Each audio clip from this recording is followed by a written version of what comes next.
Les amis, la fin du feuilleton Julián Álvarez. Ça y est, depuis hier soir, tous les médias espagnols, résonance encore ce matin, nous annoncent que l'attaquant international argentin va rester à l'Atlético Madrid. Il ne pourra pas rejoindre son rêve de porter les couleurs du FC Barcelone. Et attention, car dans le même temps, nouveau feuilleton, on nous dit que du coup, le président Laporta pourrait tenter de nouveau d'aller chercher Lautaro Martinez. On en avait déjà parlé ensemble. Il pourrait tenter dans les prochaines heures, avec Deco, son directeur sportif, un dernier coup sur le mercato, tenter d'aller arracher le numéro 9 de l'Inter de Milan. C'est à la une de votre Ruiz Club aujourd'hui, les amis. Salut à tous, nous sommes le 20 août. Je suis très heureux de vous retrouver, comme tous les jours, pour votre revue de presse internationale. Parler football ensemble librement et gratuitement, vous le savez, où que nous soyons sur la planète francophone, grâce à toutes les plateformes de TV5 Monde et l'application TV5 Monde Plus. Ne perdons pas une seconde. Allez, c'est parti avec une nouvelle rubrique, une nouvelle idée. Vous allez me dire si ça vous plaît ou pas, c'est participatif. Tous les jours, je vais vous demander de m'envoyer sur X, je dis bien sur X, l'information que vous avez trouvée intéressante. Elle peut être juste ludique, corrélée ou décorrélée de l'actualité dont on va traiter dans notre édition. Regardez ce que je vais vous proposer aujourd'hui. Par exemple, avec, je veux parler de Julián Álvarez. Eh bien, regardez, le quotidien catalan Sport nous a montré les photos officielles de Julián Álvarez. La nouvelle, la toute nouvelle, vient de sortir avec donc le maillot de l'Atlético Madrid. Regardez. Pas de sourire sur le visage blême, à l'inverse des années précédentes où le sourire était là. Et oui, pour cause, il ne peut pas partir au Barça et on va en reparler dans cette édition. Là, c'est un peu plus décorrélé, mais j'adore ces histoires de famille. Regardez monsieur Luka Modric, X, avec le compte officiel de AS, lui qui est aujourd'hui joueur de l'AC Milan. Il a une petite fille qui s'appelle Emma, qui jouait dans les équipes féminines de l'AC Milan. Eh bien, elle aussi vient de faire l'objet du mercato. Elle vient d'être transférée où ? Au Real Madrid, l'ancienne équipe de son papa, les cadettes du Real Madrid féminine. J'adore ces petites histoires. Et puis ici, monsieur Zion Suzuki, l'international japonais qui a joué la Coupe du Monde, vous le savez, qui devait, je dis bien devait, signer au Paris Saint-Germain pour être ensuite prêté à la Juventus de Turin. Ça y est, c'est officiel. Présentation sur le compte X d'Aston Villa.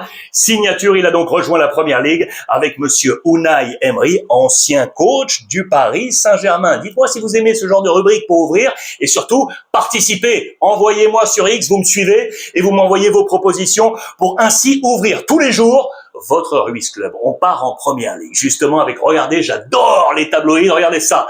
Top Bombing. Il y a plusieurs noms qui circulent et notamment un fort, ça va nous faire plaisir à nous, la planète francophone, avec le Cameroun. Monsieur Baleba, les amis, qui est ici et qui est ici. Regardez, ça y est, on nous l'annonce à Manchester United, qui, vous le savez, cherchait un successeur à Casemiro, parti du côté de la MLS Inter Miami. Eh bien, Michael Carrick, le coach, va peut-être pouvoir compter sur la star de Brighton. L'été dernier, Brighton avait demandé à United 100 millions de livres. Cela avait refroidi United. Mais cette saison, on est passé à 65 millions de livres, 60 plus 5 en bonus, 60 plus 5, cela devrait se faire. Il devrait ainsi devenir le plus cher transfert de cet été à Manchester United. Sont déjà arrivés, je vous le rappelle, regardez, je zoome dessus, André Santos qui est arrivé en provenance de Chelsea pour 50 millions de livres, et puis Youri Tillmans qui est arrivé d'Aston Villa pour 35 millions de livres, l'ancien monégasque, lui qui était international belge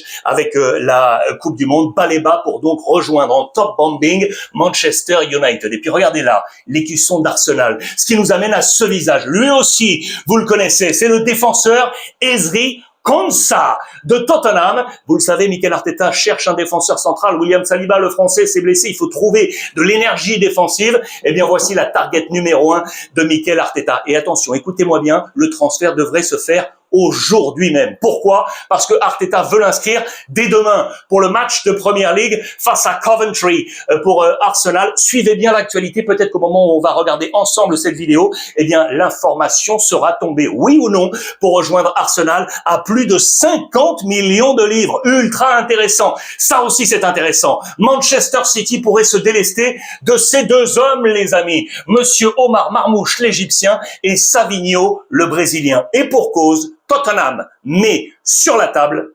150 millions de livres. Regardez, le coach De Zerbi veut absolument ces deux hommes. Je vous rappelle que Savigno était déjà sur les tablettes de Tottenham la saison passée, le Brésilien qui fait partie de toute l'énergie du groupe de Manchester City, lui qui est arrivé du Brésil en Europe du côté de Troyes, puis le PSV Eindhoven, Girona, qui est également un club satellite, vous savez, du City Group, le retour à Troyes avant d'aller définitivement du côté de Manchester City à l'été 2024, valeur marchande à 35 millions d'euros. Plus Omar Marmouche, les amis, lui qui a fait l'essentiel de sa carrière, l'Égyptien du côté de la Bundesliga, avec Wolfsburg, Stuttgart ou encore Francfort, qui avait rejoint Manchester City en janvier 2025 pour 75 millions de livres. Eh bien, regardez, à hauteur de 150, De Zerbi, l'ancien coach de Marseille, aujourd'hui à Tottenham, pourrait récupérer ces deux talents de Manchester City. Dites-moi ce que vous en pensez. La Serie A est également, vous le savez, en train d'aller piocher du côté de la Première Ligue, et notamment l'Inter, le coach Chivou, qui est en mode Première Ligue, et pour cause, le dernier arrivé, il est là, fin du feuilleton Jones, Liverpool, ça y est, qui a donc cédé son joueur, son milieu de terrain, qui va prendre la direction de l'Inter Milan. Pourquoi on parlait de Première Ligue? Parce qu'à l'Inter, regardez, sont déjà arrivés John Stones, le défenseur de Manchester City, et Jed Spence, le joueur de couloir droit en provenance de Tottenham. On va puiser du côté de la Première Ligue. Il est donc à la une, ce photomontage avec le maillot de Tottenham, très attendu. Il y a un rapport avec l'Angleterre du côté de l'Inter. Je voulais vous montrer les anciens Anglais qui sont passés par l'Inter. Regardez, ça date, hein. On est dans les années 30-40. Monsieur Jerry Hitchens, Paul Ince, pour les plus vieux comme moi, vous le connaissez. Et puis regardez également Ashley Young. Voici les Anglais qui ont porté le maillot de l'Inter. Là, voici cette formation de l'Inter, intéressante pour voir comment Jones va s'incorporer dans ce schéma. Alors, il peut jouer à plusieurs postes. Il peut jouer ici, à la place de Barella. Il peut jouer ici, en complément de Zielinski. Ou il peut également jouer sur le côté droit. Là, on est allé chercher Spence pour éventuellement être dans des concurrences. Ça peut être très intéressant pour Chivou. Le profil de Jones va être ultra intéressant. Il est absolument fanatique de son idole, Monsieur Steven Gerrard. Lui, l'enfant de Liverpool, vers un autre enfant de Liverpool qu'il a eu comme coach chez les jeunes de Liverpool. C'est son idole, il le rappelle. Les deux hommes ont échangé ensemble avant de rejoindre la formation de l'Inter Milan. Ça, c'est intéressant.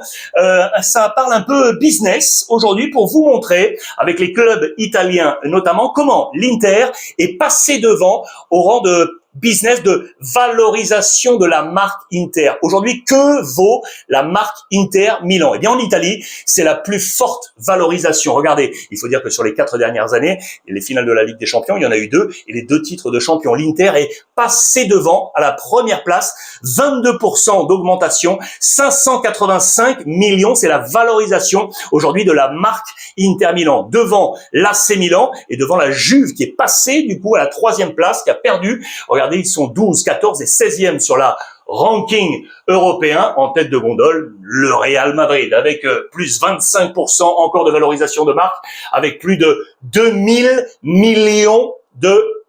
2000 millions d'euros devant le Barça, Arsenal, le Bayern. Le Paris Saint-Germain est à la 5e place avec 1,5 milliard. Manchester City, Liverpool, United, Chelsea et le Borussia Dortmund. L'implantation, vous l'aurez compris, également des clubs de Première Ligue. La Première Ligue, il y a toujours un rapport, regardez, avec la Serie A. Je vous en avais parlé depuis un petit moment, avec Gabriel Jesus, les amis. Va-t-il rejoindre, ça y est, le Napoli? C'est une interrogation. On a perdu Lukaku, vous le savez, qui est parti au Fenerbahçe. On compte aller chercher Gabriel Jesus. On est dans les derniers instants de ce travail avec Arsenal. Je vous rappelle que Badiachil, le Français, est arrivé de Chelsea. Ça y est, présenté, visite médicale, tout va bien du côté du Napoli. Nouveau joueur pour Max Allegri qui va compter sur lui. Højlund, les amis, qu'on avait justement acheté à United du côté du Napoli à hauteur de 44 millions d'euros. Eh bien, Max Allegri pense que cela va être sa saison. Il va le placer en point d'ancrage, en position de numéro 9. Et regardez, il lui fixe un objectif. Vous voyez le 2 et le ballon pour le 20. Il veut le voir marquer 20 buts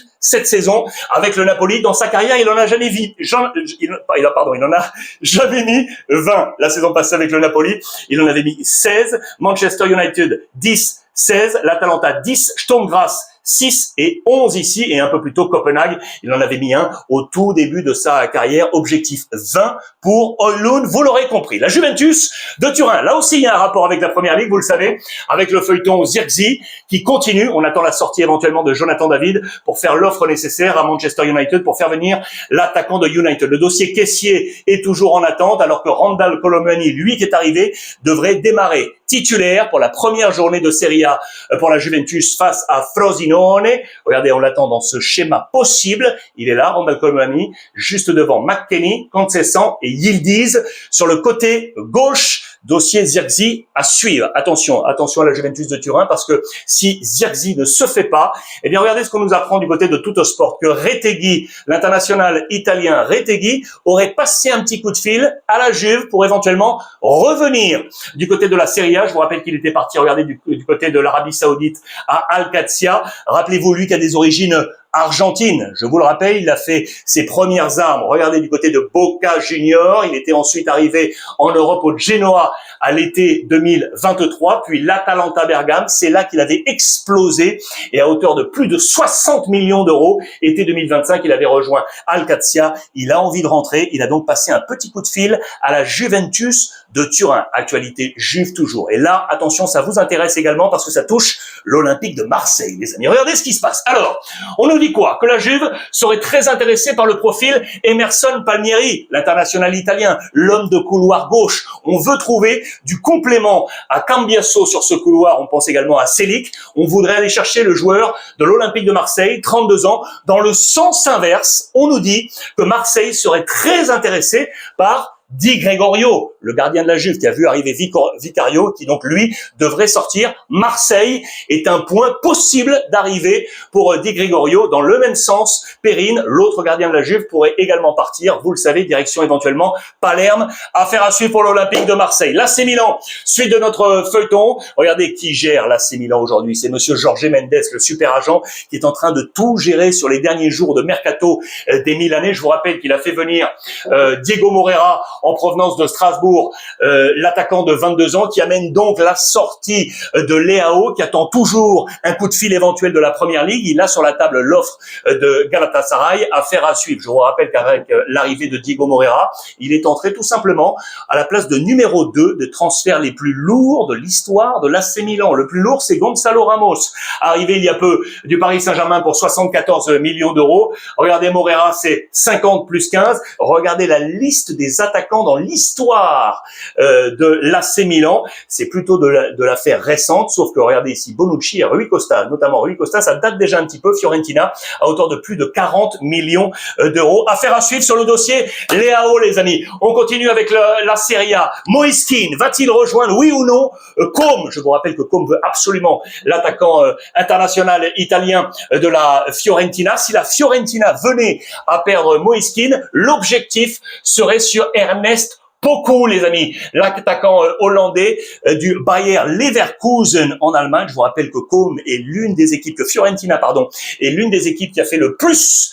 de travail sur le mercato. Regardez tous les joueurs en noir. Tout ça, ce sont des nouveaux. Tout ça, ce sont les nouveaux. On a complètement transformé la formation de la Fiorentina avec Joao Mario et Jiménez sur le côté droit, Dragusin, Vieri, Valdepeñas, Real Madrid, Atta, le français, Oulay, l'ivoirien, Mastantuono, l'argentin du Real Madrid, Pellegrino et donc Poku qui entrerait là sur le côté gauche. Regardez, je vous montre ça, toutes les arrivées, c'est absolument incroyable. La Fiorentina qui a donc complètement renversé sa formation. Dites-moi ce que vous en pensez parce que c'est plutôt intéressant d'avoir également votre regard sur cette actualité de la Serie A. On continue avec la Lazio, les amis. L'information est tombée. Apparemment, monsieur Icardi ne veut pas revenir à la Lazio. C'est ce qu'on nous dit ce matin dans les colonnes du Corriere dello Sport. Et du coup, eh bien, la Lazio de Gennaro Gattuso, l'ancien coach de l'Olympique de Marseille, l'ancien sélectionneur, viserait, regardez, monsieur Bamba Dieng, les amis, l'international sénégalais qui est actuellement sans club, l'ancien de l'Olympique de Marseille, l'ancien de Diambars, bien évidemment, on salue Diambars mars, l'actualité de l'académie de la formation sénégalaise avec donc du coup monsieur Patrick Vieira qui est le nouveau sélectionneur. Lorient, Marseille, Angers, actuellement sans club, valorisation à 15 millions d'euros. Il a 26 ans et donc Bamba Dieng pourrait, je dis bien pourrait, être le nouvel objectif de la Lazio après le nom de monsieur Mauro Icardi. Affaire à suivre. Lui, ça y est arrivé, vous le savez, c'est Mora en provenance de Porto, la petite pépite numéro 86 qui signe à l'AS Rome pour être le nouveau talent, la fantasia, vous le voyez dans les colonnes de la Gazzetta dello Sport pour Gasperini pour ouvrir sa saison face à la Fiorentina. On continue avec l'Italie, avec le club de Côme. Regardez dans les colonnes de la Gazzetta dello Sport, qu'est-ce qu'on nous dit? Que l'effectif de Cesc Fabregas est trop XXXXL. Trop de joueurs, il faut se délester, et notamment par rapport à la masse salariale. Et en tête de gondole, on a mis l'attaquant Alvaro Morata, l'Espagnol, avec un salaire à 5 millions, c'est trop lourd aujourd'hui dans l'opération qualité-prix, et donc on voudrait se délester de nombreux joueurs du côté de Côme. Certains ont eu l'intelligence de partir tout de suite, je pense notamment à la jeunesse française, je vous en avais déjà parlé, regardez le jeune Andrea Le Borgne, un Regista, vous savez, un numéro 6, un numéro 8 qui peut jouer également numéro 10, il était prêté du côté de Avellino. La saison passée en Série B, il a choisi d'être de nouveau du côté de la Série B à l'Hellas Vérone avec le coach Baroni, l'ancien du Torino. Ça me semble plutôt très intéressant. Suivez-le, Andrea Le Borgne, et qui a eu l'intelligence de se dire il n'y a pas ma place pour l'instant du côté de Côme. Je vais aller trouver du temps de jeu, de l'expérience. J'ai 20 piges. Je vais aller travailler. Suivez-le bien. Je vous en avais déjà parlé. Talent vraiment ultra intéressant pour les milieux de terrain. Je vous parlais de Morata, les attaquants. Ça y est, monsieur Harry Kane a reçu le soulier d'or, le meilleur buteur de la scène européenne de la saison passée en club. 36 buts inscrits avec le Bayern Munich devant Haaland 27, Kylian Mbappé 25, Muriqi du côté de Mallorca avec 23, Thiago Brentford avec 22 buts, et je pense à Le Paul, le français René avec 21 buts. Regardez, il est là, monsieur Harry Kane. Il a reçu son prix de monsieur Luca Toni, qui lui aussi a porté, vous le savez, l'italien, les couleurs du Bayern Munich, et qui lui aussi avait reçu le soulier d'or. Regardez, c'était tout en bas ici, en 2006, avec les couleurs de la Fiorentina, 31 buts inscrits. Harry Kane qui succède à monsieur Kylian Mbappé. Il reprend sa couronne qu'il avait en 2024 avec le Bayern Munich. Quel superbe attaquant. Demain, ça y est, c'est la reprise de la Ligue 1, les amis. On va se régaler. On va suivre tout ça, bien évidemment, sur les antennes de TV5 Monde. Regardez la une du quotidien national, l'équipe, avec monsieur Ousmane Dembélé, porte-drapeau du Paris Saint-Germain. Voici le programme de la première journée. Marseille-Strasbourg, Lens-Auxerre, Le Mans-Brest, Nice-Lorient, Toulouse-Lyon, 3 Paris-FC, Angers-Lille, Le Havre-Monaco et Rennes-Paris Saint-Germain. À noter que Nuno Mendes sera suspendu pour les 3 premiers matchs du Paris Saint-Germain, les amis. Il a été, vous le savez, il a reçu un carton rouge lors du Trophée des Champions face à Lens. Eh bien, la sanction est tombée. Il ne sera pas disponible donc contre Rennes, pas non plus contre Lille et Monaco. C'est un gros manque, ça, pour Luis Enrique pour démarrer la saison. D'ailleurs, regardez le bilan là de travail du mercato du Paris Saint-Germain pour cette nouvelle saison. Je vous rappelle les principales arrivées avec Ferran Torres, Kutz de l'Ajax, Akliouche de Monaco, Digne d'Aston Villa et le petit gardien Longoni de l'AC Milan. Voici quelle serait l'équipe probable du Paris Saint-Germain pour cette saison avec Safonov, Marquinhos, Pacho, Hakimi, Mendes, donc Vitinha, Neves, Fabien Ruiz, Doué, Dembélé et Gvara. Et regardez, ça c'est plutôt intéressant. C'est l'équipe type de la saison passée sur le nombre de titularisations en Ligue 1. Je dis bien en Ligue 1. Regardez, Chevalier, Zabarni, Pacho, Zaire Emery, Lucas Hernandez, Beraldo, Lee, Vitinha, Barcola, Mayulu et Gvara. Et on a mis une comparaison. Regardez, en gras, les titulaires lors de la finale de la Ligue des Champions. Ils ne sont que 3. Pacho, Vitinha, Gvara. Ce qui nous montre quoi? Ce qui nous montre que Luis Enrique a vraiment ventilé son effectif en fonction de la Ligue 1 et de la Ligue des Champions. Il a vraiment travaillé sur la totalité de son groupe pour pouvoir aller sur l'objectif et avoir les 2 couronnes, la Ligue 1 et la Ligue des Champions. C'est un très bon travail, c'est à lire dans les colonnes de l'équipe. Papier très intéressant. L'AS Monaco, les amis, joue ce soir. Regardez, là aussi c'est intéressant. Les conférences, barrage, aller face aux Polonais du Górnik Zabrze.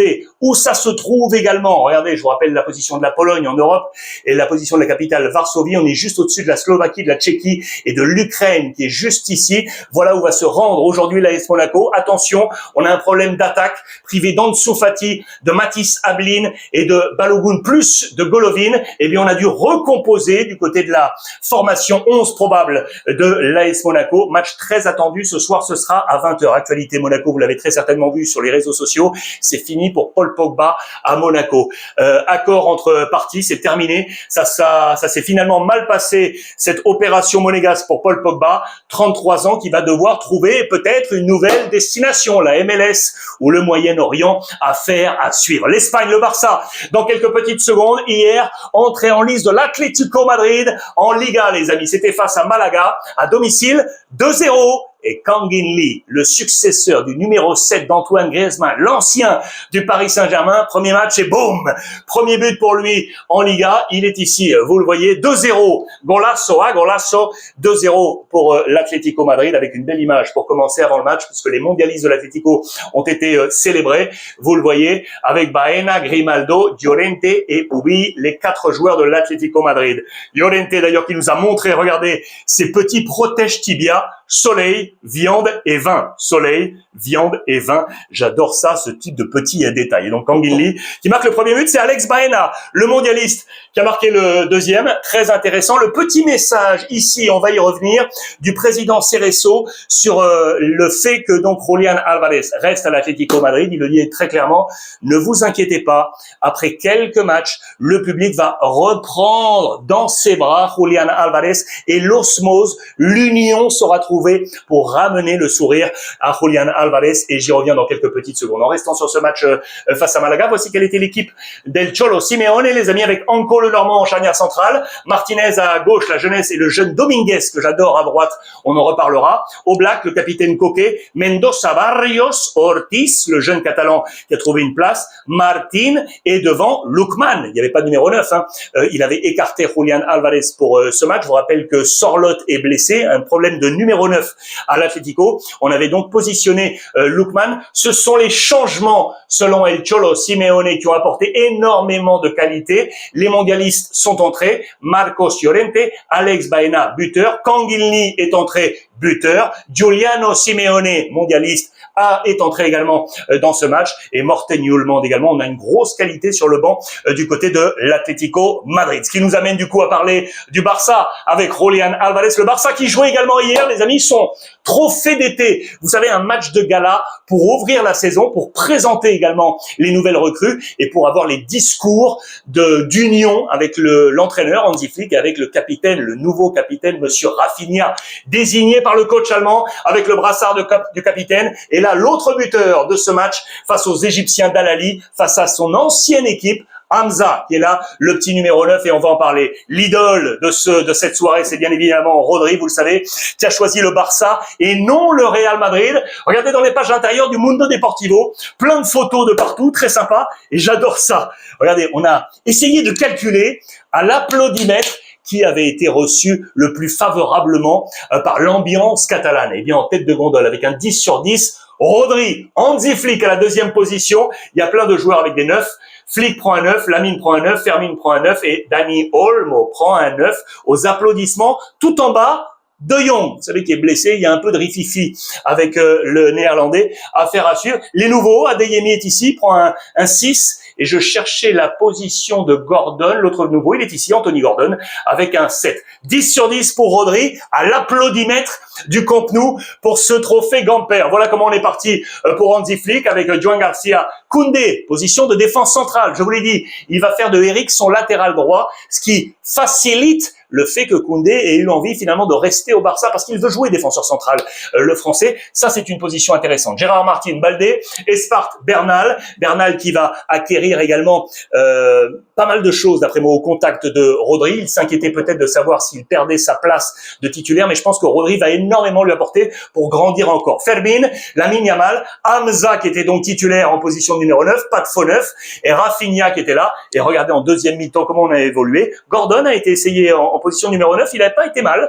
très sincèrement. Ça a été plutôt intéressant, avec pas mal de changements. La rentrée également de Adeyemi, le petit Bissou arrivé de Bruges, que j'adore, lui, sur le couloir gauche. Là aussi, joueur à suivre cette saison. Donc Eric, vous voyez qu'il déplace Koundé en position de défense centrale. Rafinha qui a été élu MVP. Le petit Hamza qui a été cruel face à son ancienne équipe, la formation d'Al-Ahly. L'actualité catalane toujours, Hansi Flick qui va bien évidemment faire confiance à la formation. Et puis du coup, on est ici, regardez, avec Deco, avec Hansi Flick, il a déclaré à la fin du match, on cherche un numéro 9. Vous m'entendez bien? On cherche un numéro 9. Ça veut dire que le mercato donc du Barça n'est pas terminé. Julián Álvarez reste à l'Atlético Madrid, mais donc le Barça va chercher quelqu'un. Et c'est bien là qu'on nous dit, eh bien que, regardez, le Barça serait peut-être sur les tablettes de Lautaro Martinez. C'était sur la radio nationale espagnole, la COPE, hier soir, pour confirmer donc la croix que Julián Álvarez reste à l'Atlético Madrid et donc que Lautaro Martinez pourrait de nouveau être l'objectif du Barça, l'attaquant de l'Inter Milan. Attention, on nous dit également que Gyökeres, l'attaquant d'Arsenal, arrivé la saison passée en provenance du Sporting Portugal, serait en train de s'offrir très régulièrement au Barça pour éventuellement sortir d'Arsenal. Et un autre nom dont on avait déjà parlé, Tresoldi, Gyökeres ou Lautaro Martinez. Il va se passer encore quelques choses sur le mercato du côté du Barça dans les prochains jours. Soyons attentifs. Regardez dans la presse argentine, Julián Álvarez avec Olé qui nous a montré des choses plutôt marrantes.